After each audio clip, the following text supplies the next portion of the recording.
복음 3장 8절에서 14절까지 되시겠습니다. 그러므로 회개에 합당한 열매를 맺고 속으로 아브라함이 우리 조상이라 말하지 말라.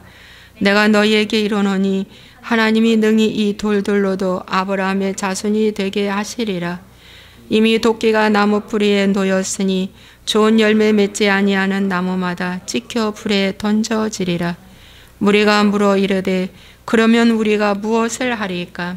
대답하여 이르되 옷 2벌 있는 자는 옷 없는 자에게 나눠줄 것이요 먹을 것이 있는 자도 그렇게 할 것이니라 하고 세리들도 세례를 받고자 하여 와서 묻되 선생이여 우리는 무엇을 하리까 하며 이르되 부가 된 것 외에는 거두지 말라 하고 군인들도 물어 이르되 우리는 무엇을 하리까 하며 이르되 사람에게서 강탈하지 말며 거짓으로 고발하지 말고 받는 급료를 족한 줄로 알라 하니라. 아멘. 잠깐 기도하겠습니다. 좋으신 하나님 아버지여, 오늘도 부족한 종이 하나님의 말씀을 대언하게 되었습니다. 감히 이 말씀을 대언할 자격도 없는데 오늘도 정말 말씀을 대언합니다. 사견을 내리고 어떤 인간 기뻐하는 말 하지 않게 해주시고 하나님 오직 주의 말씀만 잘 전파할 수 있도록 도와주옵소서. 모든 것을 성경 안에서 찾고 성경 안에서 하나님이 주신 말씀만 증거될 수 있도록 도와주옵소서. 잘하려고 하는 개인적인 욕심도 내려놓게 하시옵소서. 오직 이 아버지 생명의 말씀만 전할 수 있도록 하나님 도와주옵소서.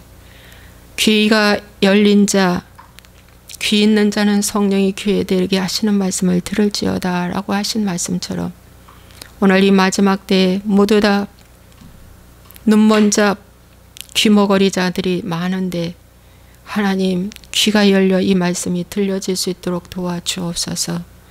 예수와의 이름으로 축복하고 기도합나이다. 아멘. 할렐루야. 오늘 저는 제목을 우리가 무엇을 하리까? 라는 제목을 가지고요. 말씀을 전하겠습니다. 저는 지금 고난 중에 있습니다. 그래서 고난당하는 것이 유익이라 이로써 내가 주의 율례를 배우게 되었다. 라는 이 말씀을 전할까? 아내야, 오늘 이 고난은 탐욕 때문에 왔어. 그래서 골로새서의 말씀처럼 탐심은 우상숭배니라 라고 하는 이 말씀을 전할까? 라고 생각하는데 오늘 하나님께서 오늘 이 누가복음의 말씀으로 마음을 주셔서 오늘 이 말씀을 전하도록 하겠습니다. 여러분, 고난이 왜 왔습니까? 여러분, 이스라엘 백성들도 캄캄한 교회 암흑기 시대가 왔습니다. 400년. 말라기 지나고 세례 요한이 나타날 때까지 400년 동안 선지자가 나타나지 않았습니다. 선지자가 없는 그 시대에 그들이 얼마나 갈급했겠습니까? 하나님이 우리를 버리실까? 이 민족을 이제 버리시는 건가? 선지자다운 선지자는 없는 이 시대에 가짜 선지자들이 우죽순으로 일어났습니다. 그게 무려 400년.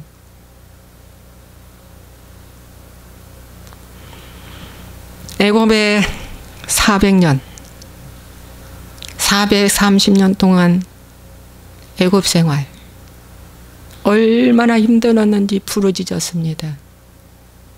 그들의 학대에 얼마나 힘들었는지 부르짖었습니다.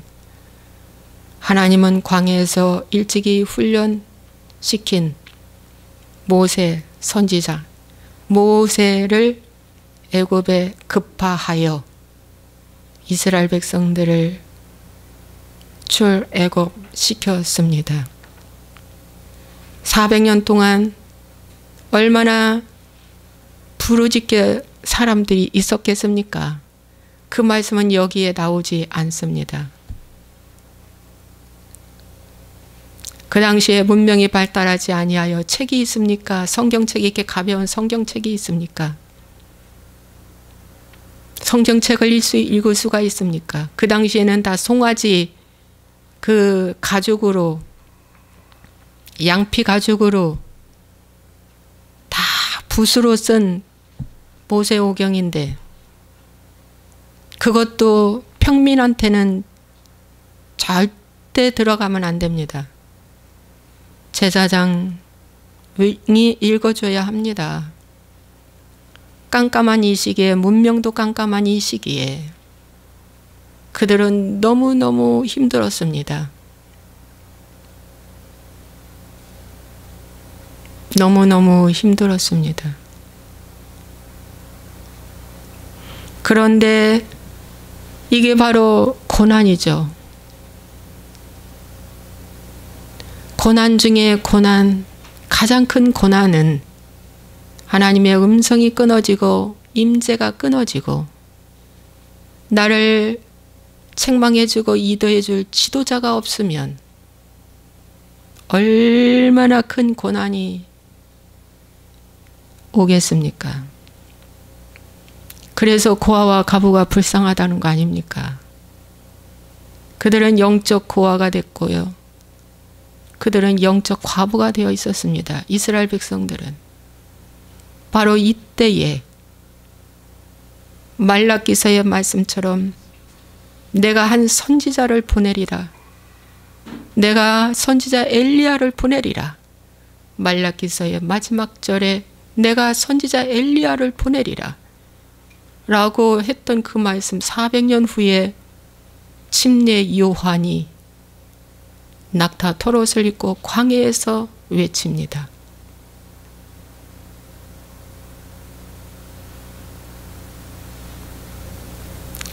이 외치는 이 메시지의 말씀을 듣고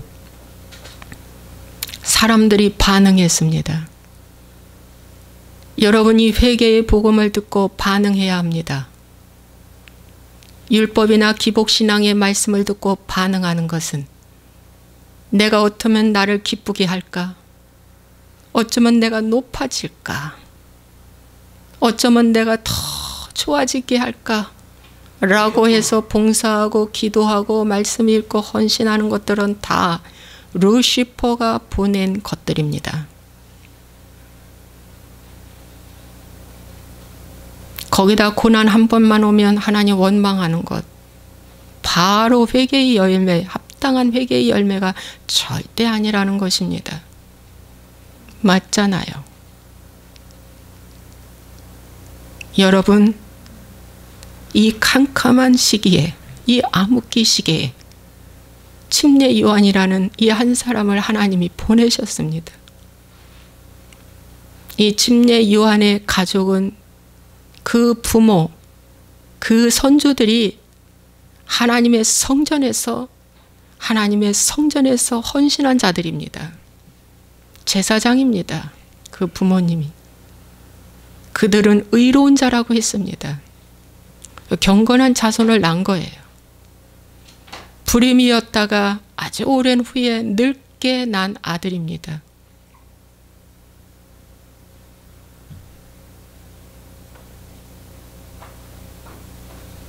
여러분,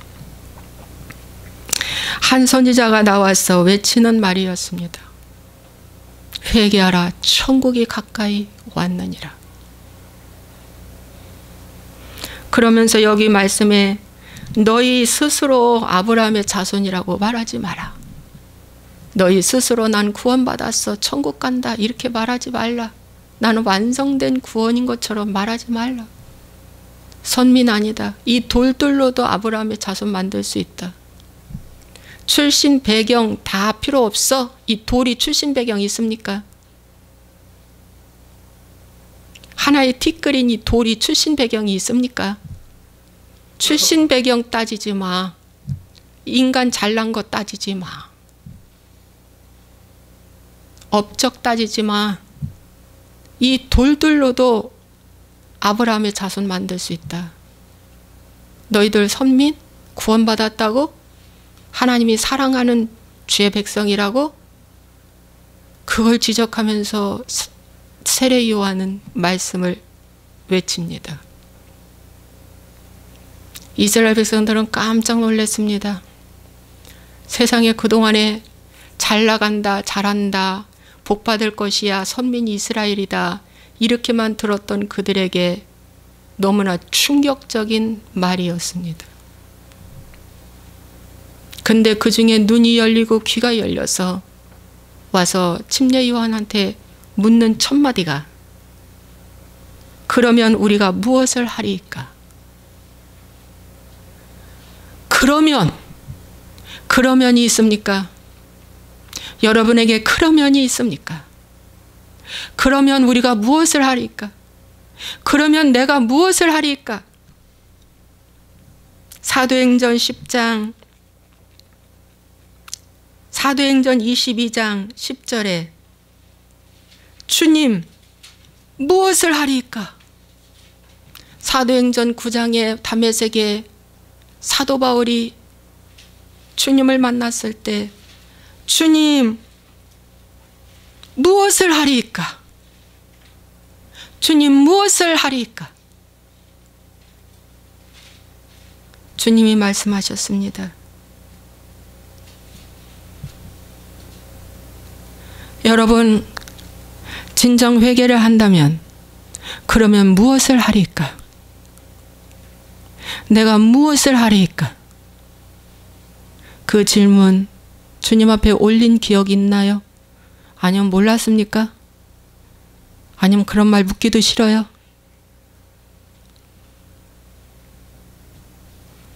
왜 하나님이 고난을 주십니까? 왜 하나님이 어려움을 주십니까? 왜 하나님이 이런 엄청난 갈급함을 주십니까? 주여 무엇을 하리이까? 그랬는데 무리가 물었어요. 첫 번째. 그래서 무엇을 하리이까가 딱 2번 나와요. 여기 누가복음 3장 8절에서 14절 안에는 우리가 무엇을 하리이까? 선생이여 우리가 무엇을 하리이까? 12절과 10절.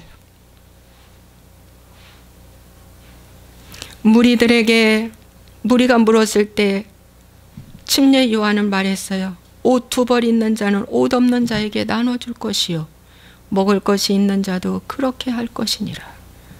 재물을 내려놓으라는 것입니다. 아브라함이 갈대와 우르를 떠나 내 본토 친척 아비집을 떠나 내가 내게 지시할 땅으로 가라고 할 때 재물 내려놨습니다. 2번째, 롯에게 이제 너와 나와 다툼이 아니야. 다투면 안 되겠다. 헤어지자. 네가 먼저 선택해라. 그때 물질 내려놨습니다. 3번째 물질은 롯이 가서 잘 사는 줄 알았는데 롯이 어떻게 해요? 처자식과 함께 모든 것들을 다 빼앗기고 포로로 잡혀갔다는 소식을 접하자 아브라함은 집에서 길른 318명의 종들과 함께 가서 한 번도 전쟁의 경험이 없는 아브라함이 그 연합군과 함께 싸워 이겼습니다. 그래서 너무 고마워서 아브라함에게 그 전리품을 주겠다고 왕이 그러니까 아닙니다. 저는 받지 않겠습니다. 그때도 아브라함은 물질을 내려놨습니다. 아브라함이 우물을 팠습니다. 우물을 빼앗겼습니다. 원주민한테. 2번째 우물을 팠습니다. 또 2번째 우물도 빼앗겼습니다. 그 우물이 오늘날 사업하면 어떻게 해요? 계열 내가 만들어 놓는 어떤 회사들이겠죠. 사업으로 치면.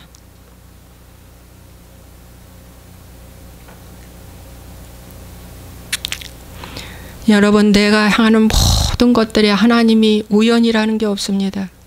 우리를 다뤄보십니다. 그래서 다 빼앗겼어요. 빼앗겨도 아브라함은 그것 때문에 너무 슬퍼서 주님을 잃어버리지는 않았습니다. 주었습니다. 여러분, 오늘 그 무리들이 침례요한한테 묻는데 어떻게 해요? 나눠주라. 탐욕을 버리라는 것입니다. 탐심을 버려라. 여러분, 탐심의 반대가 뭡니까? 자족이죠. 세리들이 왔어요. 세금 걷어내는 세리들도 세례를 받고자 하여 와서 이르되 선생이여 우리는 무엇을 하리까? 그 당시에 세리들은 권위가 있고 권력자들이고 명예가 있고 부자들이죠. 말합니다. 부가 된 것 외에는 거두지 말라. 부가 된 것 외에는 거두지 말라. 제가 94년부터 운전을 했는데 이 정권 들어서 딱지가 몇 번 붙었습니다. 왜? 속도 위반으로. 거의 20년 동안 딱지 찾아볼 수 없을 만큼 저 딱지 안 붙었어요.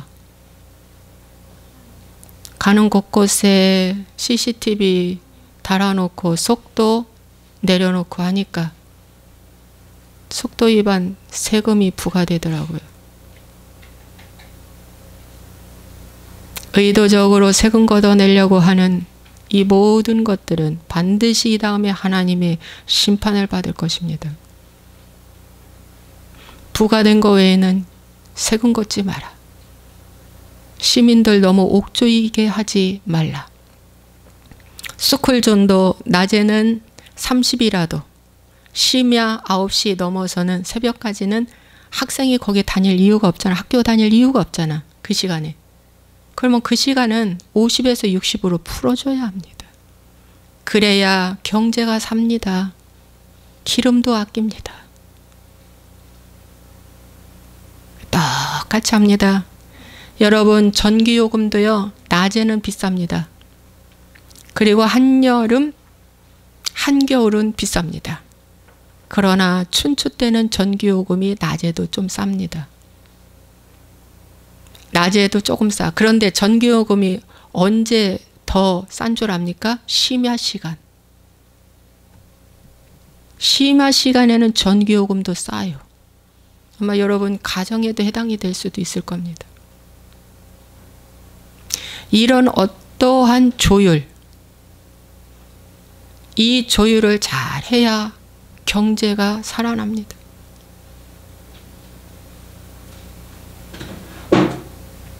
여러분, 부가 된 거 외에는 거두지 말라 라고 하는데 어떻게 해서든지 더 걷어내려고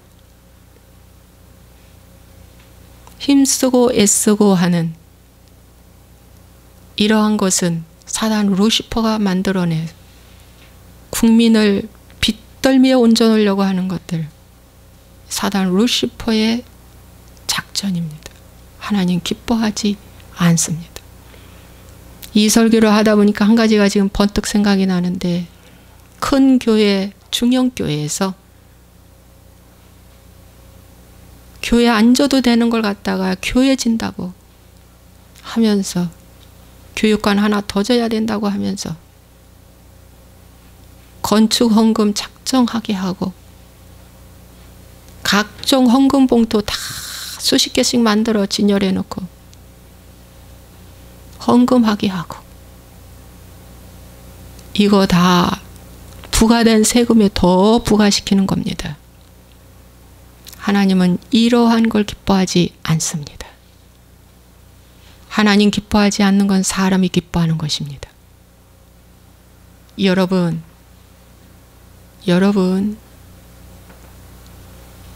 언제부터 그렇게 봉투가 많아졌는지, 여러분, 와, 언제부터 교회도 이렇게 부과된 거 외에는 더 거두는 이런 일들이 많아졌는지. 그러면서 진정한 복음이라고 말할 수 있겠습니까? 이게 정말 중요하다면 바울이 왜 이 봉투를 만들어내지 않았을까요? 저 봉투 2-3개 정도 만들어 놔야지. 왜 예수님이 이 봉투를 만들지 않으셨을까요?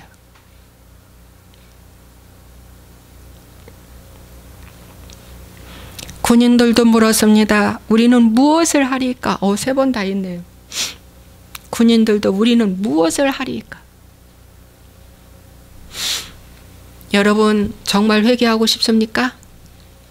회개하고 싶다면 우리는 무엇을 하리까? 주님, 제가 지금 무엇을 해야 됩니까? 어떻게 기도해야 됩니까? 어떻게 저신해야 됩니까? 물으라 이거예요. 사람에게서 강탈하지 말며 거짓으로 고발하지 말고 받는 급료를 족한 줄로 알라. 군인들이 무슨 급여가 큽니까? 급여 많지 않잖아요. 그 당시에 더 그렇죠. 군인이니까. 근데 그 급여를 족한 줄로 알라. 만족하라 이것입니다. 이 말씀을 보면은 다 뭐예요? 자족하라. 오늘의 저의 고난이 왜 왔을까? 탐심이 부추기고 온 고난입니다. 탐욕이 부추긴 온 고난입니다. 이 고난이 와서 하나님 잘못했습니다. 입으로만 잘못했다고 하지 말고 빨리 수술하라. 지연시키지 말고 빨리 수술하라.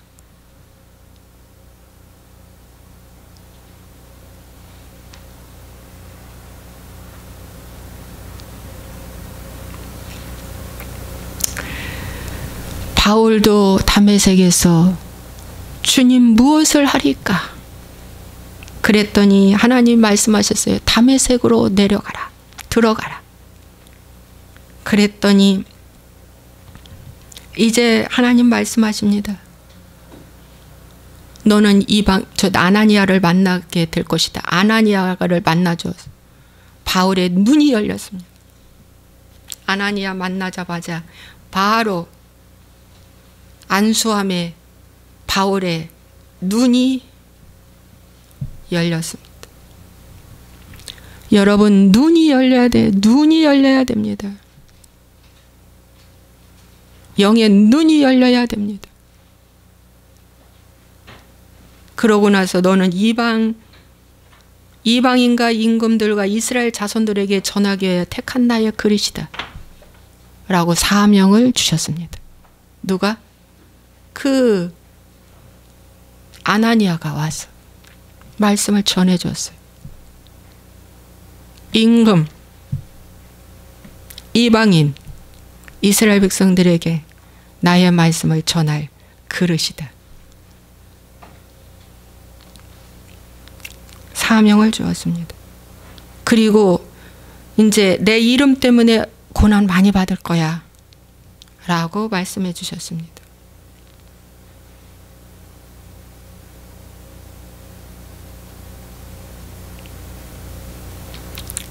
여러분 사울의 눈에서 비늘 같은 것이 벗겨지고 침례받고 음식 먹고 강건해졌다. 그래서 사도 바울은 이때부터 이방인의 사도를 준비합니다.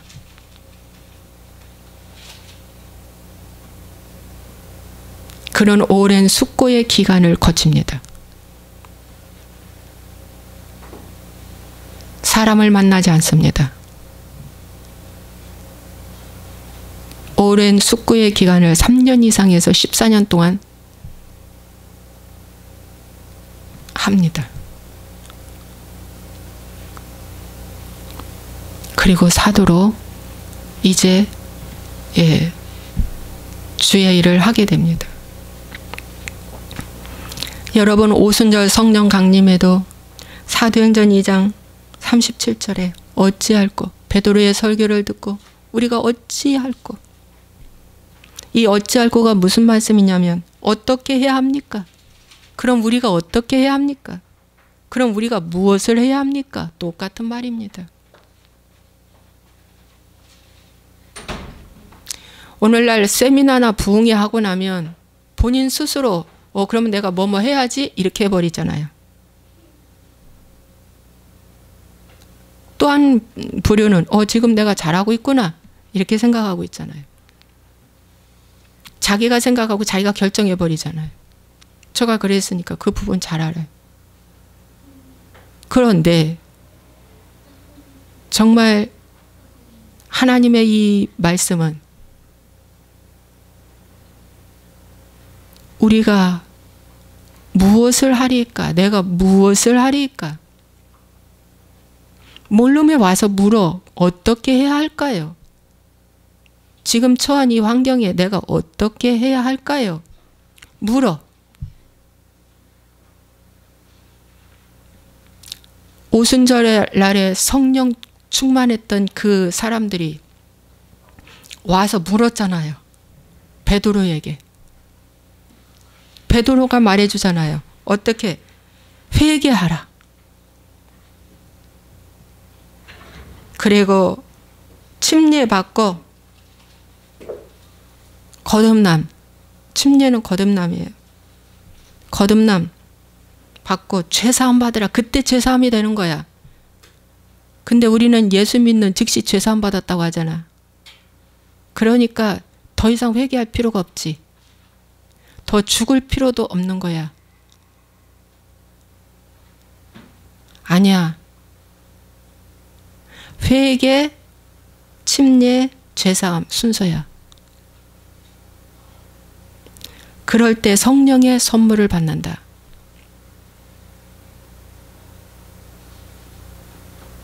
그런데 지금 나는 어느 단계입니까? 잘못 알고 있다면 이 시간 다시 고치세요. 회개하라. 회개하라. 바울이 회개했습니다.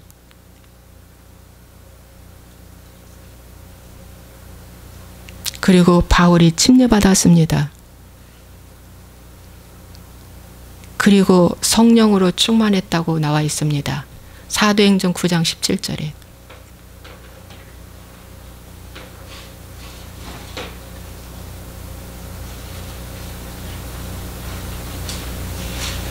바울도 이 과정을 거쳤습니다.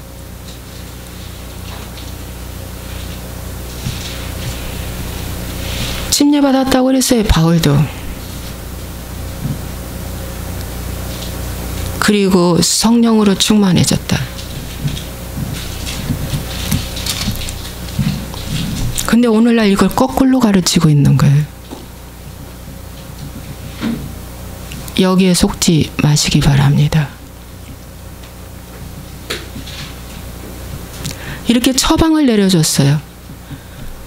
몰라서 물었을 때 침례 요한도 처방 내려주고, 몰라서 죽게 물었을 때 아나니아를 통해서 바울에게 처방을 내려줬고, 베드로에게 물었을 때 베드로가 처방을 내려줬어요. 그래서 그들이 그렇게 했습니다. 그래서 믿는 신도의 수가 날마다 늘어났다 그랬어요.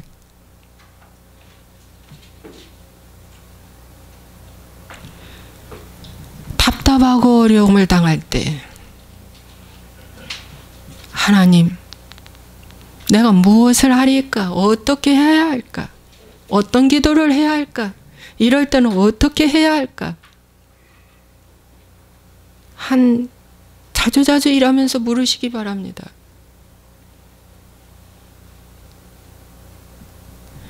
모세가 처음에는 지팡이로 반석을 2번 땅땅 쳤을 때 물이 나왔습니다. 2번째는 명하라고 말씀했습니다. 하나님이. 반석에 대고 말만 해도 나온다. 그런데 화가 나서 어떻게 해요? 땅땅 쳤어요. 물은 나왔지만 하나님의 거룩하지 못하다고 질책을 받았습니다. 사람 보기에 너무 우습습니다.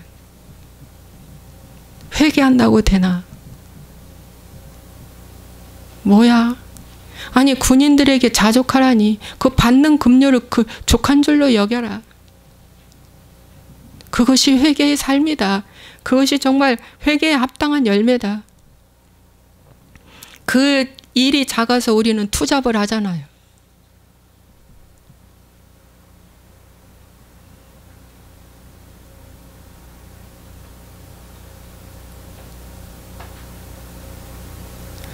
이 방송을 보시는 분들이요, 여기 앉아 계신 분들이요,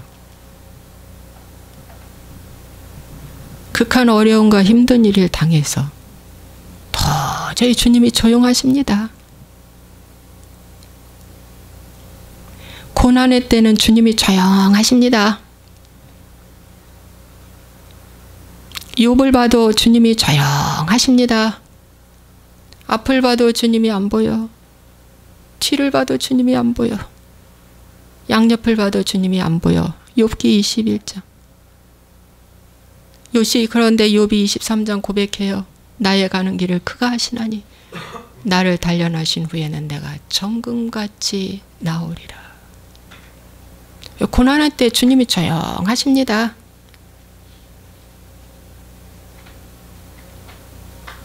근데 마귀는 말합니다. 하나님이 널 버렸다.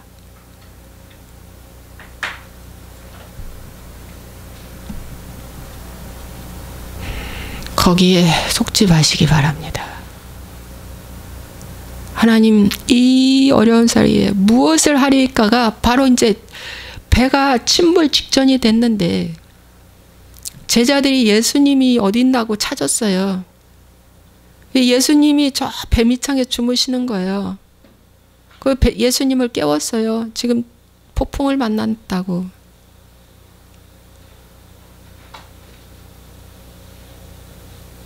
본인들이 열심히 뭔가를 갖다 버리기도 하고 별짓 다 했지만 안 돼. 그때서 예수님이 생각났어요. 폭풍 만났다고 보고하는 거예요. 깨웠어요. 주님이 그 폭풍을 잔잔케 해주셨습니다.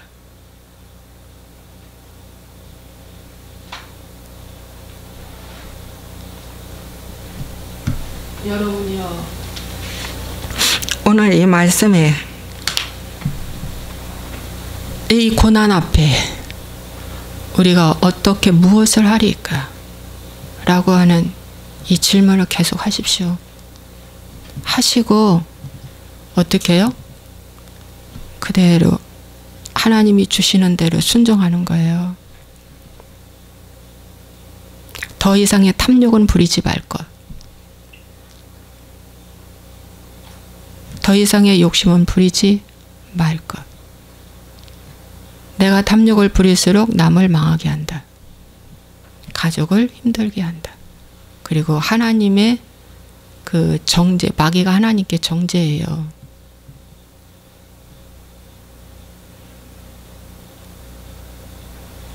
사방이 막히면 주님이 막아주시는 거예요. 내가 거기서 어디 도망갈 자리 없나 찾지 마세요. 구멍 찾지 마세요. 사방이 열려서 길이 많아지고 잘 돼가면 또 하나님 열어주시는 거, 그때 또 움직이면 돼요.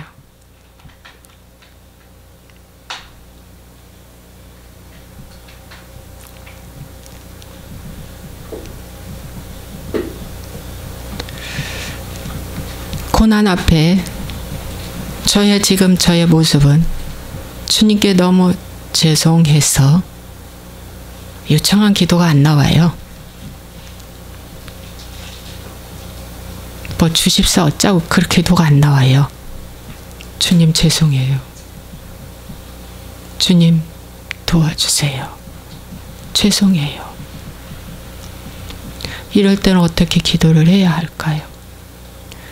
이 고난을 보니 저에게 엄청난 욕심이 보이네요. 주님 죄송해요.